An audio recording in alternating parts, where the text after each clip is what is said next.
Benjamin Carter stood before the floor-to-ceiling windows of his office on the 40th floor of Apex Corporation in Chicago. Below him, the city stretched out like a kingdom he ruled.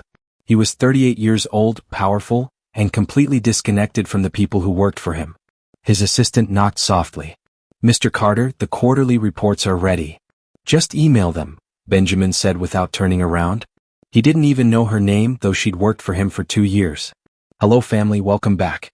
Please take a moment to subscribe and give this video a thumbs up. It truly means a lot to us. Don't forget to share it with your friends and loved ones and turn on the notification bell so you never miss a new story." So sit back and relax as we dive into the story. That evening, Benjamin returned to his mansion feeling empty despite his success. On his desk sat a letter from his father, who had died 3 weeks earlier. Benjamin had been too busy to read it until now. He opened it with shaking hands. His father's handwriting filled the pages. "Son, you've become everything I feared. You're successful, yes, but you've lost your humanity. You see employees as numbers, not people. Until you understand what it means to struggle, to be invisible, to be powerless, you'll never be a true leader. Walk in their shoes, Benjamin. Only then will you understand what I tried to teach you." The words cut deep. Benjamin thought about his father, who had started Apex Corporation from nothing, who knew every employee's name, who cared. Somewhere along the way, Benjamin had lost that. He'd become obsessed with control and profit. That night, Benjamin made a decision that would change everything. He would go undercover as a janitor in his own company.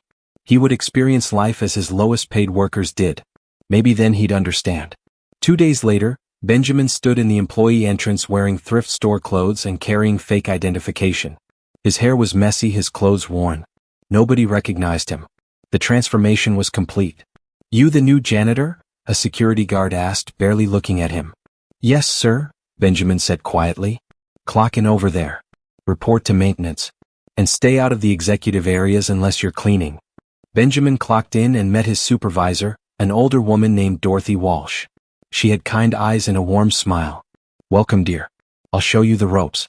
It's hard work, but honest work." For 6 months, Benjamin lived a double life. By day, he mopped floors and cleaned toilets. By night, he returned to a tiny apartment he'd rented in a poor neighborhood. He learned what it meant to be invisible, to be treated like he didn't matter. He met people like Dorothy, who worked 2 jobs to support her grandchildren.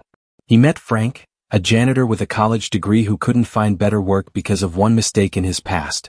He met Sophia, a single mother who skipped meals so her children could eat. Benjamin saw managers treat workers with contempt.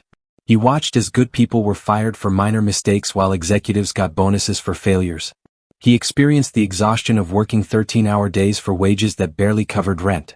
Slowly, Benjamin changed. His heart softened. His pride crumbled.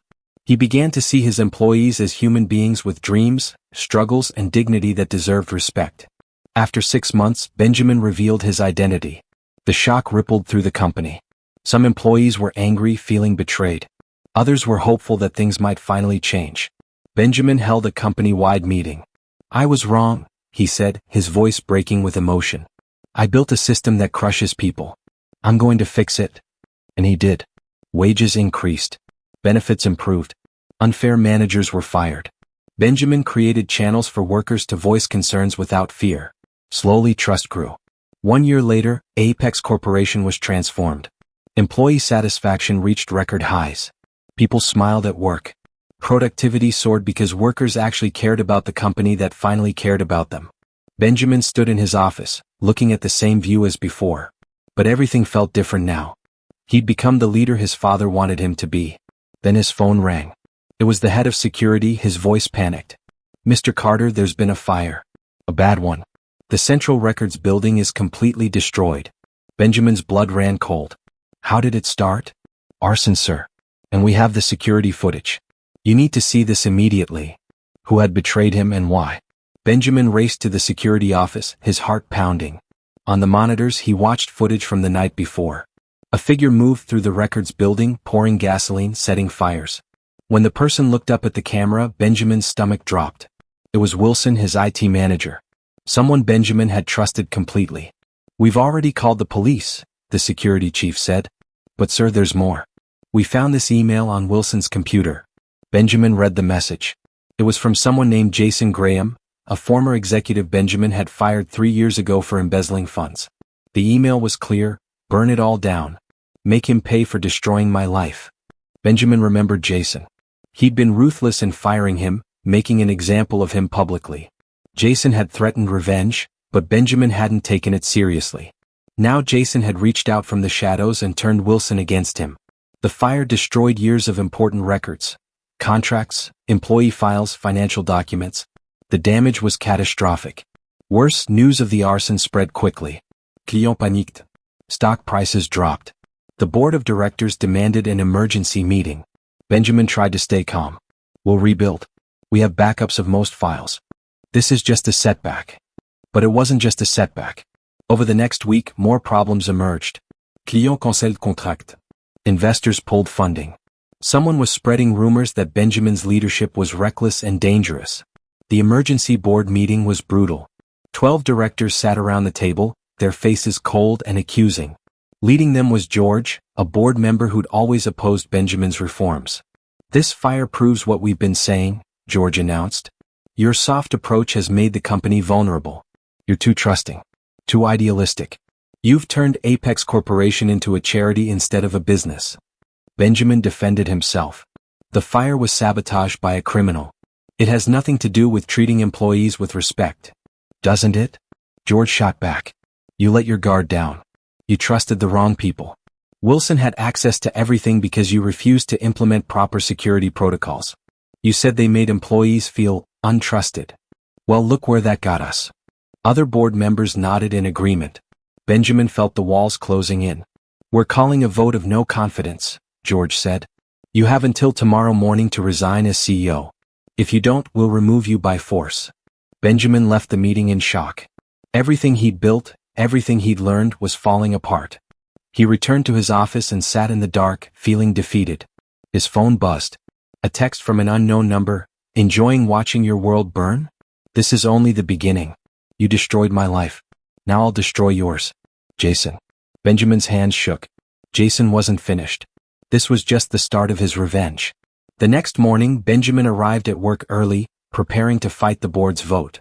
But when he entered the building, he found employees gathered in the lobby, whispering anxiously. Dorothy rushed to him, tears in her eyes. Benjamin, they've locked you out of the executive floor.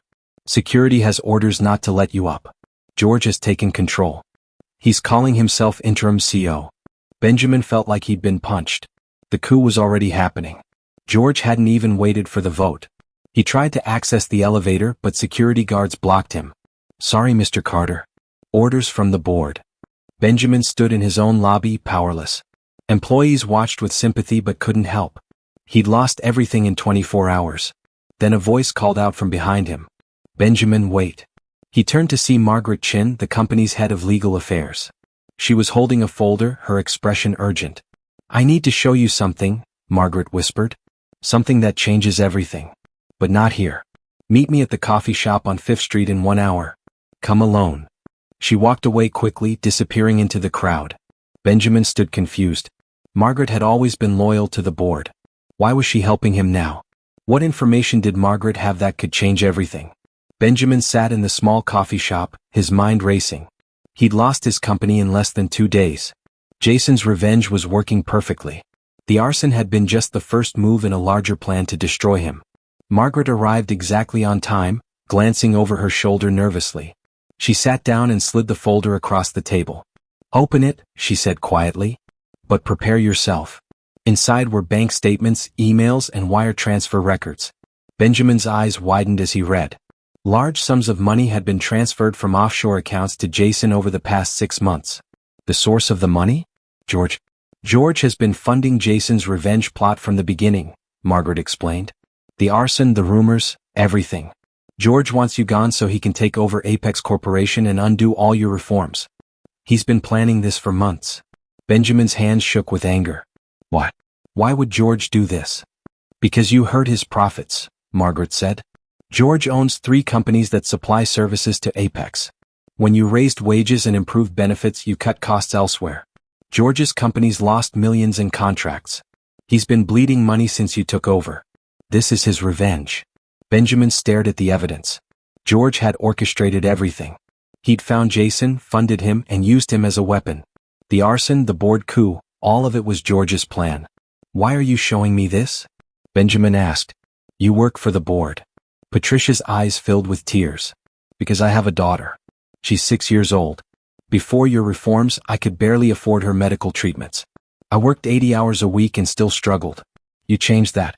You gave me time with my daughter. You gave me hope. I can't let George destroy that. Benjamin felt a spark of hope for the first time in days. Can we use this evidence?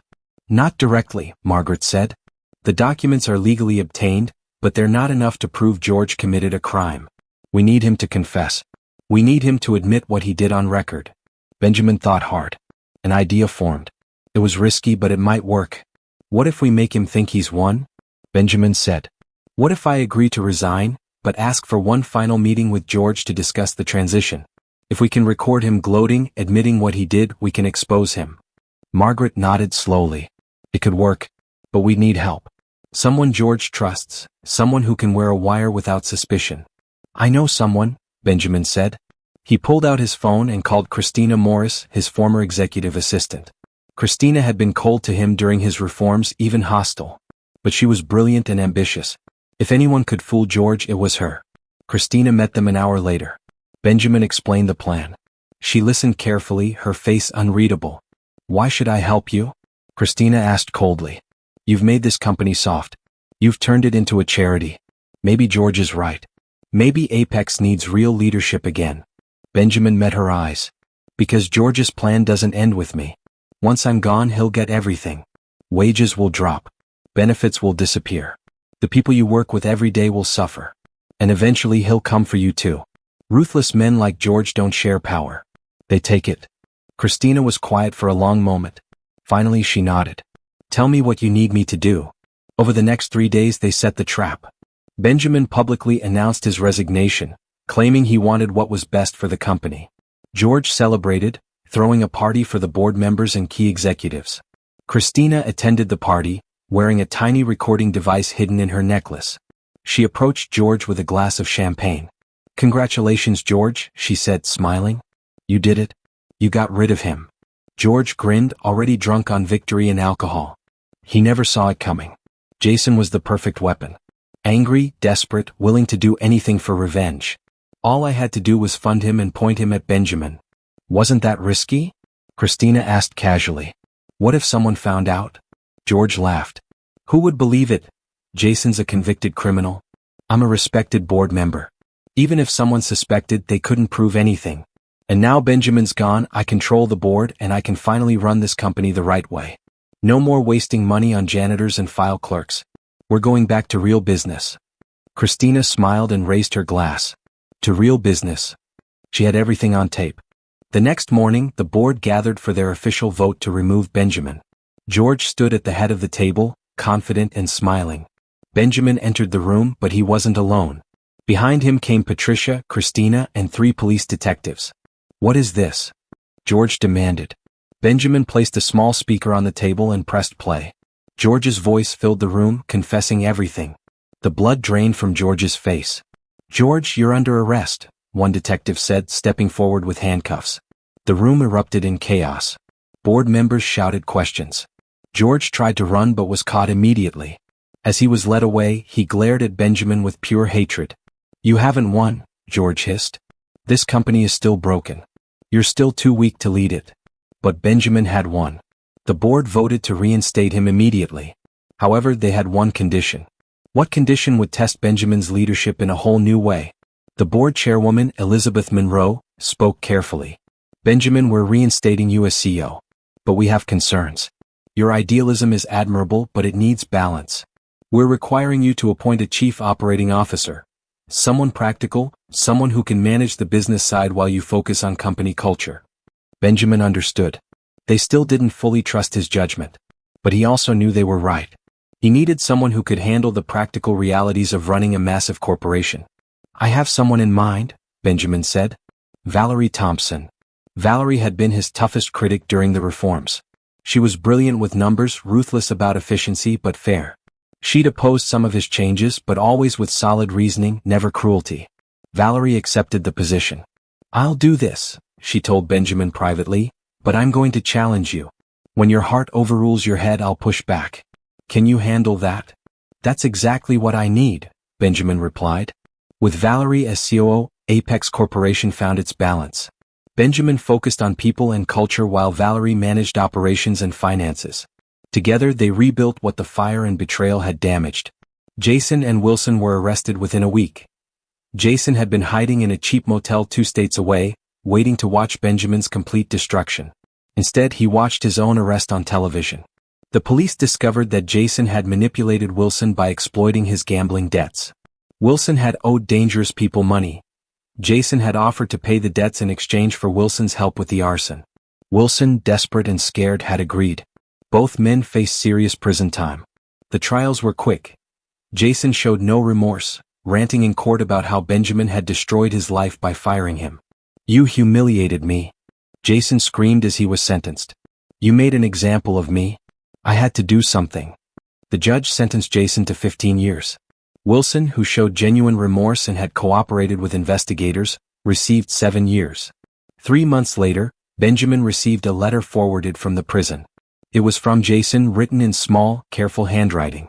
Benjamin almost threw it away, but curiosity made him open it. The words inside surprised him. "Carter, I've had time to think in here. Time to understand what really happened. You didn't destroy me. I destroyed myself by stealing from the company. You just held me accountable. But here's what I figured out. You didn't beat me by being smarter or more powerful. You beat me by being more human. I used anger and revenge. You used compassion and honesty. I gathered allies through fear and money. You earned loyalty through respect. In the end, people chose you because you treated them like they mattered. I never learned that lesson. Maybe I never will. But I thought you should know. You won because you were better, not just luckier. That's what eats at me most." Benjamin read the letter 3 times.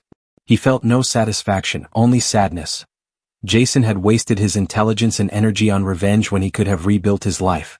But Benjamin had no time to dwell on the past. A new challenge was emerging, this one from his personal life. One afternoon, his secretary buzzed him. "Mr. Carter, there's a woman here to see you. She says she's your sister." Benjamin froze. He hadn't spoken to his sister Rachel in 15 years, not since their father's funeral where they'd fought bitterly. Rachel had accused him of caring more about the company than their dying father. Benjamin had accused her of wanting their father's money. They'd both said terrible things. "Send her in," Benjamin said quietly. Rachel walked into his office. She was 42 now, her hair streaked with gray, her face lined with years Benjamin had missed. She looked nervous. "Hello, Benjamin," she said softly. "Rachel." He didn't know what else to say. They sat in awkward silence for a moment. Then Rachel spoke, her voice breaking. "I saw you on the news. The fire, the betrayal, everything you went through. And I realized I've been carrying anger for 15 years over nothing that mattered. Dad's been gone so long and we've wasted all this time being strangers." Benjamin felt emotion rising in his throat. "I said terrible things to you that day. Things I've regretted every day since." "So did I," Rachel whispered. "I was jealous, Benjamin. Dad always talked about you, about the company, about your success. I felt invisible. But watching you now, seeing how you've changed, how you actually care about people, I realize you became the son Dad always hoped for. And instead of being angry, I want to know my brother again." They talked for hours, crying, laughing, healing wounds that had festered for too long. By the end, they'd planned a family dinner, the first in 15 years. As Rachel left, she hugged Benjamin tightly. "Dad would be proud of you now. I am too." Benjamin felt a weight lift from his shoulders. His company was healing and now his family was healing too. But his compassion was about to create a new crisis, one that would test whether his heart and his business responsibilities could ever truly coexist. Would his next act of kindness destroy everything he'd rebuilt? 6 months after Rachel's visit, Benjamin sat in another emergency board meeting. But this time the anger wasn't directed at external threats. It was directed at him. Valerie stood at the front of the room, presenting financial reports. Her face was grim. Over the past year, Benjamin has made unauthorized withdrawals from company discretionary funds. The total is $850,000. The board members gasped. Elizabeth Monroe looked at Benjamin with disappointment. "Is this true?" Benjamin met her eyes. "Yes." "Where did the money go?" Elizabeth demanded. Benjamin took a deep breath. "I used it to help people. Dorothy's grandson needed surgery, I paid for it. Frank was about to lose his house. I covered his mortgage. Sophia's car broke down and she couldn't get to work. I bought her a used car. There's a boarding house on Maple Street where 3 of our employees live. It was being sold and they'd be evicted, so I bought it and kept the rent low. The room was silent. Adrienne Wallace, the board's financial director, spoke up. Her voice was sharp. Benjamin, you used company money for personal charity. That's not just inappropriate, it borders on illegal. These are our employees, Benjamin protested. Helping them helps the company. No, Adrienne said firmly. Helping them is kind, but using company funds without board approval is theft. Even if your intentions were good, you can't be CEO and personal philanthropist at the same time. The company is bleeding money because of these unauthorized expenses. Valerie added quietly, she's right, Benjamin. I've been tracking the numbers. Between your charitable spending and the costs of all your reforms, we're operating at a loss. We have maybe 6 months before we have to start making cuts. Real cuts, layoffs, benefit reductions, the things you fought so hard to prevent. Benjamin felt his world tilting. Everything he'd done was to help people, but he'd been so focused on individual needs that he'd ignored the bigger picture. He was hurting the company that provided jobs for thousands. What do you want me to do? Benjamin asked, his voice hollow. Stop the unauthorized spending immediately, Elizabeth said. And work with Valerie to create a sustainable financial plan. We believe in what you're trying to do, Benjamin, but it has to be done responsibly. Otherwise, you'll destroy the company trying to save it. The meeting ended. Benjamin sat alone in his office, feeling like a failure.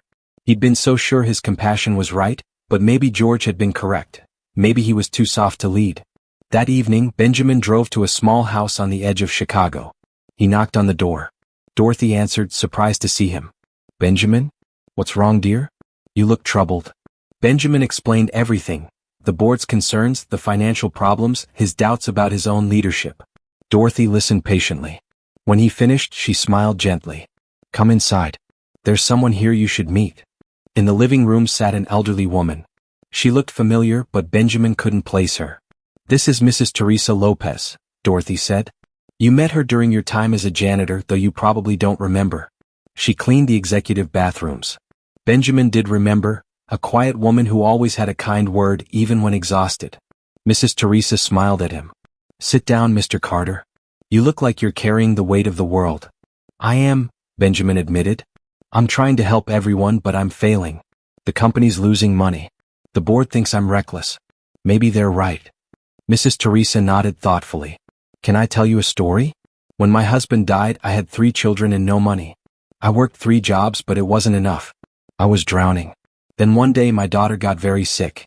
I needed money for medicine, but I'd already asked everyone I knew for help. I felt hopeless. She paused, her eyes distant with memory.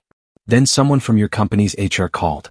They said an anonymous donation had been made to help employees in crisis. I got $5,000, enough for medicine and 3 months of rent. It saved my family. Years later, I learned that money came from your father. He'd set up a fund specifically for emergencies like mine. Benjamin's eyes widened. My father did that? Yes, Mrs. Teresa said. But here's the important part, it was structured.